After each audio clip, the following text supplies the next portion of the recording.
जय हिंद साथियों, mission exam YouTube channel में आपका बहुत बहुत स्वागत है। साथियों, आज देखेंगे भारत की जनगणना 2011 को देखेंगे। 2011 की जनगणना जो आपका यूपी पीसीएस का एग्ज़ाम होगा और उसके बाद जो आरओ का एग्ज़ाम अभी हाल ही में है और जितने भी लगभग एग्ज़ाम जैसे यूपी पुलिस हो गया, यूपीएसआई हो गया, इसमें आपका जनगणना से क्वेश्चन पूछ लिया जाता है और जनगणना बहुत ही ज़्यादा इम्पॉर्टेंट है आरओ और यूपी पीसीएस एग्ज़ाम के लिए। तो इस वीडियो में पूरी भारत की जो जनगणना से संबंधित इम्पॉर्टेंट फैक्ट है उसके बारे में डिस्कस करेंगे और जो दूसरी वीडियो आएगी उसमें उत्तर प्रदेश की जो जनगणना होगी, जो स्पेशल उत्तर प्रदेश से इम्पॉर्टेंट फैक्ट होंगे उसको डिस्कस करेंगे। तो चलिए साथियों, वीडियो को स्टार्ट करते हैं। उससे पहले आप लोगों से रिक्वेस्ट है कि अगर आप लोग इसी तरह की वीडियो देखना चाहते हैं, अगर आप गवर्नमेंट जॉब की तैयारी करते हैं तो आप मिशन एग्ज़ाम यूट्यूब चैनल को ज़रूर सब्सक्राइब कर लीजिए। तो चलिए साथियों, वीडियो को स्टार्ट करते हैं। सबसे पहले देखते हैं कि जनगणना का प्रारंभ कब हुआ भारत में। तो भारत में सर्वप्रथम जनगणना जो है वो 1872 में लॉर्ड मेयो के कार्यकाल में हुई थी। लॉर्ड मेयो जो थे उस समय वायसराय थे, उनके कार्यकाल में जनगणना हुई थी 1872 में। तो आपको पहली जनगणना याद रखना है 1872, और उस समय वायसराय कौन था? Lord Mayo. लेकिन ये 10वीं जनगणना नहीं थी, ये पहली बार हुई थी। और उसके बाद निरंतर जो जनगणना का प्रोसेस है वो 1881 से प्रारंभ हुआ कि अब हर 10 साल में आपकी जनगणना कराई जाएगी। तो उस समय जो 1881 में वायसराय कौन थे? तो लॉर्ड रिपन थे।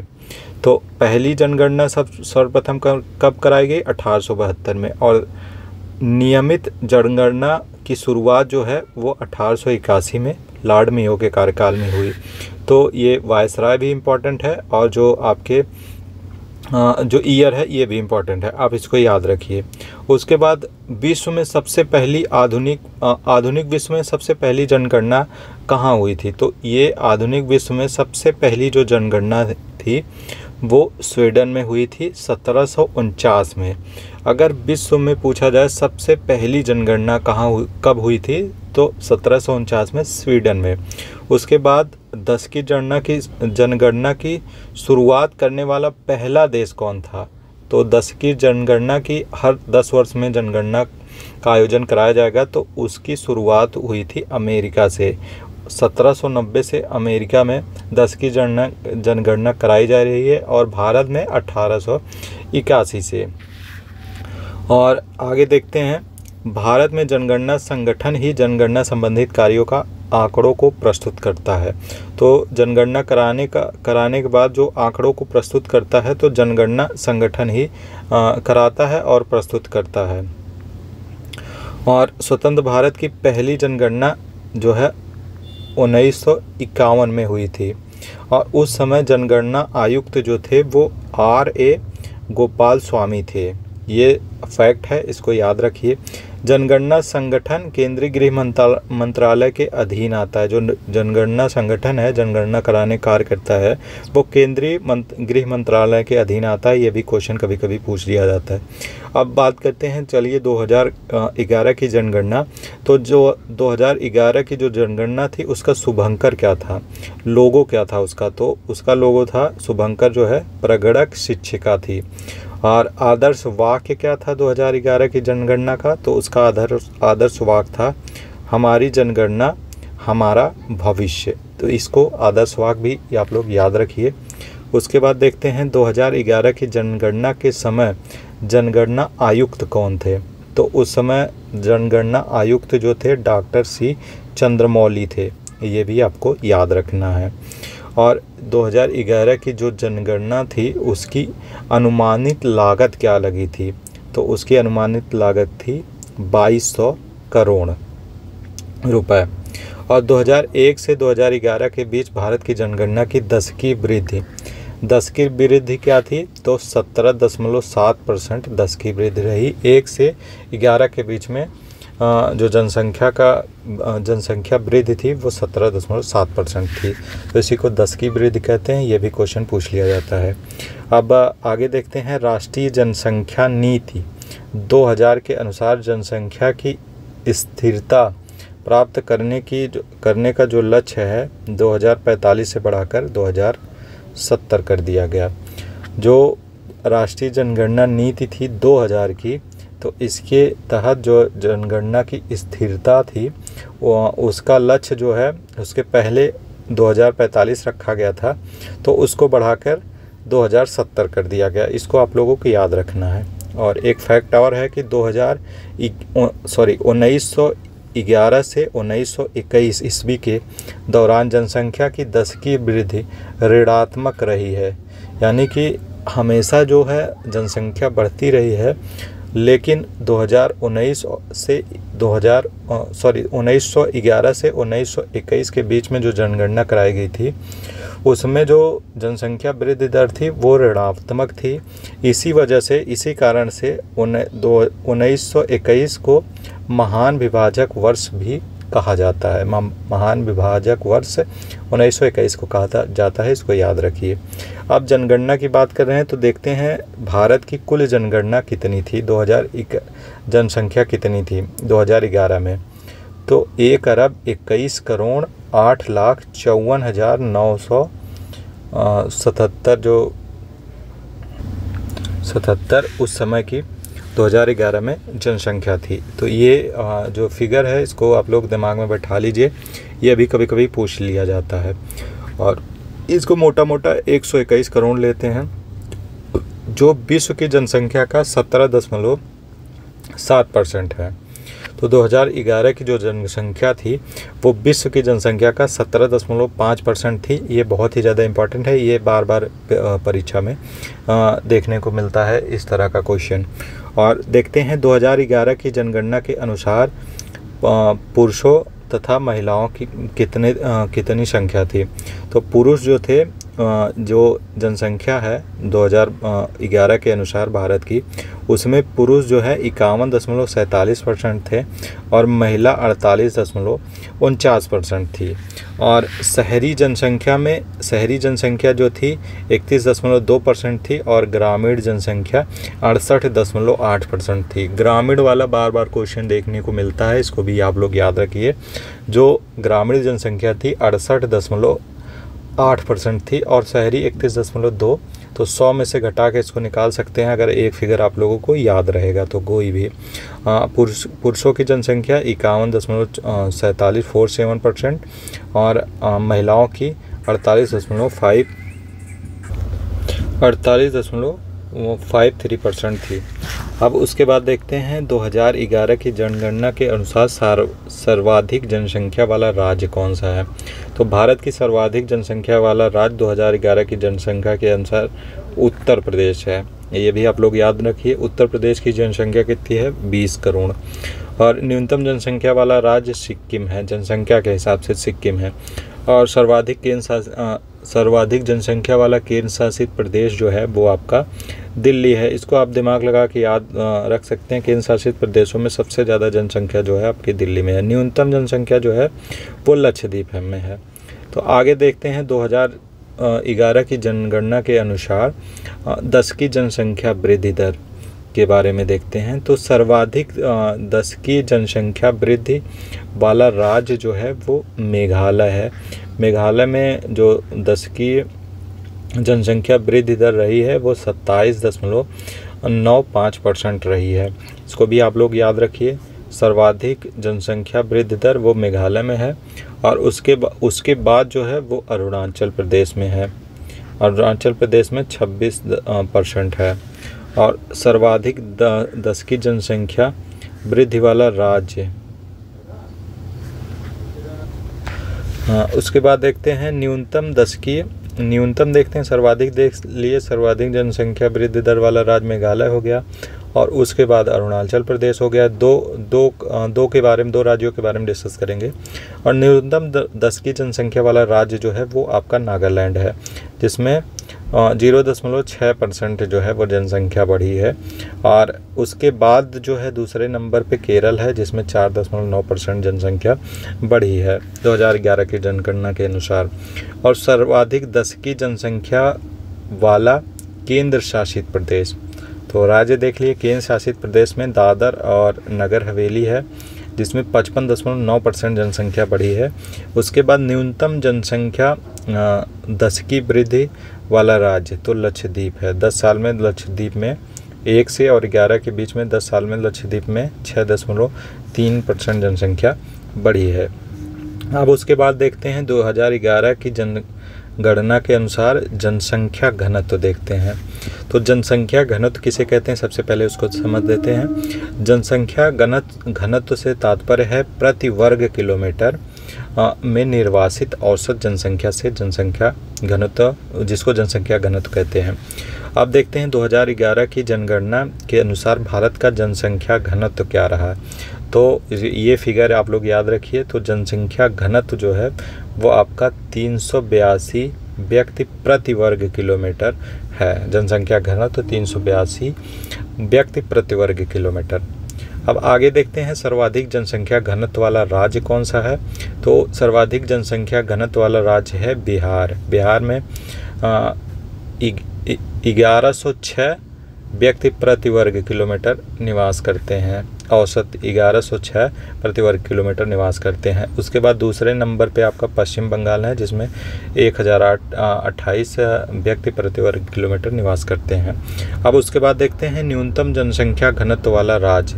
तो न्यूनतम जनसंख्या घनत्व वाला राज्य कौन सा है, तो अरुणाचल प्रदेश है, जिसमें 17 व्यक्ति जो है प्रति वर्ग किलोमीटर निवास करते हैं। उसके बाद है आपका मिजोरम, जिसमें 52 व्यक्ति हैं।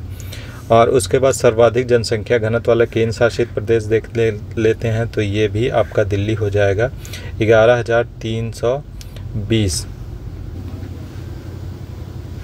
अब देखते हैं न्यूनतम जनसंख्या घनत्व वाला केंद्र शासित प्रदेश। तो सर्वाधिक में दिल्ली है, तो न्यूनतम में आपका अंडमान निकोबार द्वीप समूह हो जाएगा, जिसमें 46 व्यक्ति प्रति वर्ग किलोमीटर निवास करते हैं।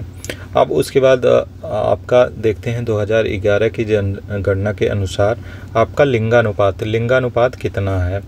तो लिंगानुपात देखते हैं। लिंगानुपात किसे कहते हैं, प्रति 1000 पुरुषों की तुलना में स्त्रियों की संख्या को लिंगानुपात कहते हैं। तो इसका फार्मूला है, ये फार्मूला है, आप इसको दिमाग में बैठा दीजिए। लिंगानुपात बराबर स्त्रियों की संख्या बटा पुरुषों की संख्या गुणे 1000। इसमें देखते हैं भारत का लिंगानुपात जो है वो 943 है, इसको आप लोग याद रखिए। और शिशु लिंगानुपात 919 है, आगे मैं आपको बताऊंगा। और सर्वाधिक लिंगानुपात वाला राज्य कौन सा है, तो केरल जो है वो सर्वाधिक लिंगानुपात वाला राज्य है। यहाँ कितना है, तो 1084 लिंगानुपात है यहाँ का। और तमिलनाडु उसके बाद दूसरे नंबर पर है, यहाँ 996 है लिंगानुपात। उसके बाद न्यूनतम लिंगानुपात आपका हरियाणा का है, जिसमें 879 है। और उसके बाद न्यूनतम में जम्मू कश्मीर है 889 सॉरी। और उसके बाद सर्वाधिक लिंगानुपात वाला केंद्र शासित प्रदेश जो है वो पुडुचेरी है, इसमें 1037 इसका लिंगानुपात 1037 है। प्रति 1000 पुरुषों पे 1037 महिलाएं हैं। लिंगानुपात का मतलब ये है। न्यूनतम लिंगानुपात वाला केंद्र शासित प्रदेश दमन व दीप है, जिसमें 618 प्रति 1000 पे 618 महिलाओं की संख्या है। तो लिंगानुपात से इम्पॉर्टेंट आपका क्वेश्चन पूछा जाता है। तो आप लोग आगे आप लोग का आरओ एग्ज़ाम है, उस आरओ के लिए ये वीडियो बहुत ही ज़्यादा इम्पॉर्टेंट है। आप परीक्षा से पहले 1-2 बार देख लीजिए, आपको एकदम कंठस्थ याद हो जाएगा। उसके बाद अब शिशु लिंगानुपात देखते हैं। शिशु लिंगानुपात 6 से 6 वर्ष के बालकों के लिए होता है। तो जन्म से लेकर 6 वर्ष की आयु तक प्रति 1000 बालकों की संख्या के तुलना में इसी आयु वर्ग के बालिकाओं की संख्या के अनुपात को शिशु लिंगानुपात कहते हैं। इसका जो आपका फॉर्मूला है शिशु लिंगानुपात का, तो इसमें बालिकाओं की संख्या उस बटा बालकों की संख्या गुणे 1000। और भारत का शिशु लिंगानुपात जो है वो आपका 919 है। प्रति 1000 बालकों पे 919 बालिकाएं हैं। और उसके बाद आपका मैंने आपको बता दिया भारत का जो लिंगानुपात है वो 943 है। और उसके बाद देखते हैं सर्वाधिक शिशु लिंगानुपात वाला राज्य। तो सर्वाधिक शिशु लिंगानुपात वाला राज्य जो है वो अरुणाचल प्रदेश है। 972 यहाँ जो है बालिकाएं हैं प्रति 1000 पुरुष पे।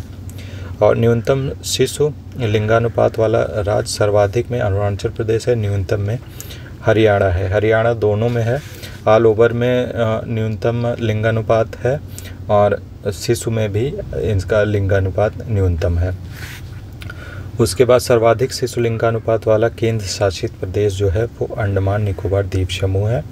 यहाँ आपका 968 बालिकाएं हैं प्रति 1000 बालकों पर, शिशु बालकों पर। और न्यूनतम शिशु लिंगानुपात वाला केंद्र शासित प्रदेश जो है वो दिल्ली है। और उसके बाद अब आपका देखते हैं 2011 की जनगणना के अनुसार साक्षरता दर, लिटरेसी रेट देखते हैं। तो 7 वर्ष उससे अधिक का जो व्यक्ति किसी भाषा को समझ सकता हो और उसे लिख या पढ़ सकता हो, साक्षर कहलाता है। तो इसमें साक्षरता की परिभाषा आपका 7 वर्ष से लिया गया है। 7 वर्ष और उससे अधिक, कम से कम 7 वर्ष होना चाहिए, उससे अधिक जो व्यक्ति किसी भाषा को समझ और उसे लिख या पढ़ सकता है, साक्षर कहलाता है। साक्षरता का जो फार्मूला है वो आपका है साक्षरों की संख्या बटा 7 प्लस आयु वाली, 7 से अधिक आयु वाली संख्या, पुरुषों की संख्या गुणे 100। ये फार्मूला भी कभी कभी पूछ लिया जाता है, तो इसको भी लोग याद रखिए। तो देखते हैं भारत की जनगणना 2011 के अनुसार भारत की साक्षरता दर जो है वो 74.4% साक्षरता दर है। और सर्वाधिक साक्षरता वाला राज्य जो है आपका केरल है, ये आपको पता होगा, बहुत यहाँ के लोग शिक्षित हैं।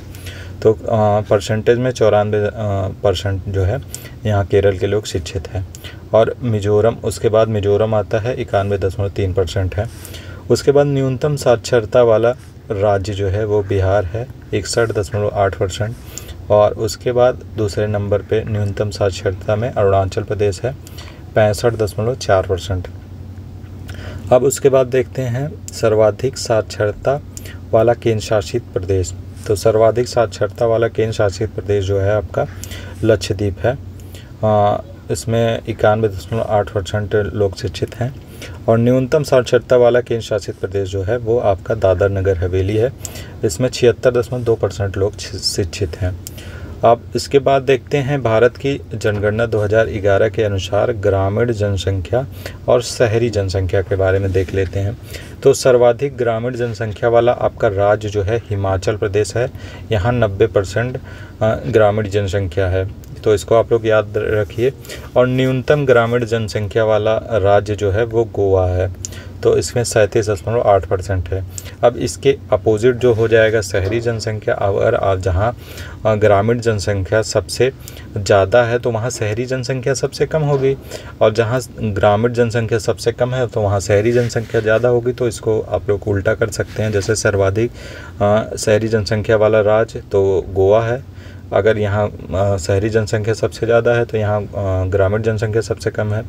उसके बाद न्यूनतम शहरी जनसंख्या वाला राज्य जो है वो आपका हिमाचल प्रदेश है।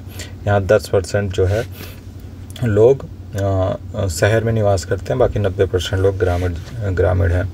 सर्वाधिक शहरी जनसंख्या वाला केंद्र शासित प्रदेश जो है आपका दिल्ली है, 97.5% है।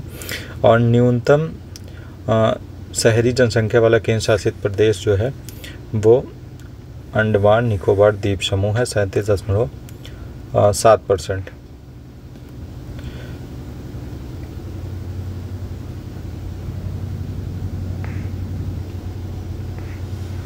यहाँ शहरी गलत लिख गया था, शहरी हो गया।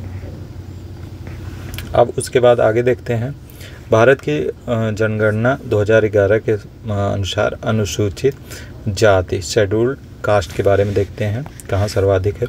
तो ऑल ओवर इंडिया में 2011 की जनगणना के अनुसार भारत में अनुसूचित जाति की संख्या, कुल संख्या है 20.14 करोड़।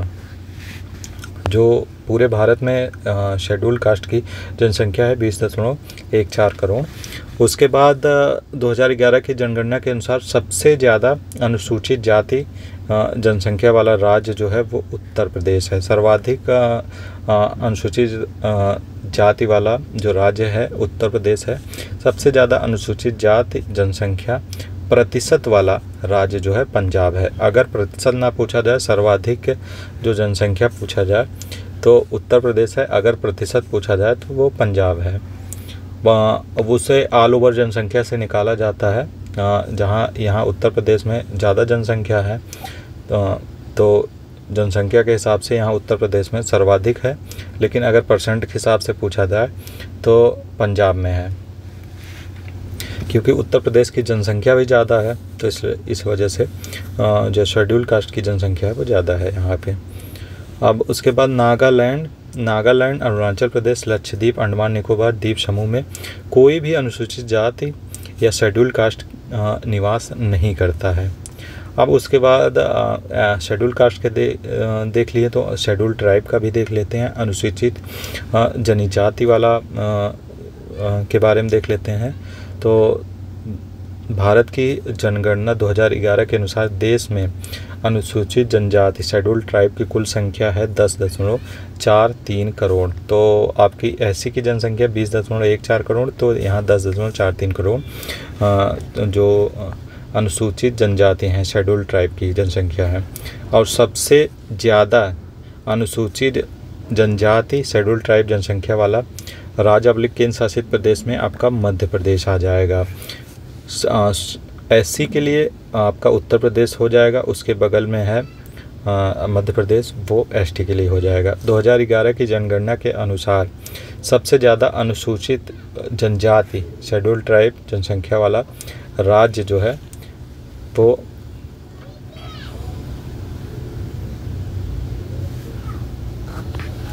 सबसे ज़्यादा अनुसूचित जनजाति जनसंख्या प्रतिशत वाला, यहाँ प्रतिशत की बात कही गई तो लक्षद्वीप है।